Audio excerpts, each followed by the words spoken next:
Hello guys, আজকে চলে এসেছি দক্ষিণেশ্বর মন্দিরে। অনেক দিনের তুলনায় আজকের ভিড়টা অনেকটাই কম।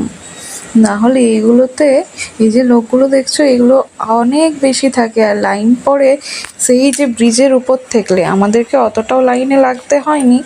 মঙ্গলবার হওয়া সত্ত্বেও আজকে ভিড়টা অনেকটাই কম ছিল। কি জানি হয়তো পরের দিন পূর্ণিমার জন্য হয়তো ভিড়টা কম পড়েছে। এই দেখো চলে এসেছি আমরা এবার প্রসাদ নিতে। মন্দিরের ভিতরটা দেখাতে পাচ্ছি না কারণ ওখানে ভিডিও বা ফোন বা ক্যামেরা অ্যালাউ নেই। আগে অ্যালাউ ছিল কিন্তু এখন নেই।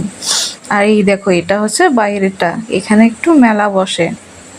এটা অনেকেই জানে কি জানি না, কিন্তু ওই যে ভোগের দোকানগুলো আছে ওইটাকে শেষ করে তারপরে এটা পাওয়া যায়। আগে সামনে বসতো কিন্তু এখন দেখছি পেছন দিকে করে দিয়েছে। আগে এটা একদম ফ্রন্টেই বসতো মেলাটা।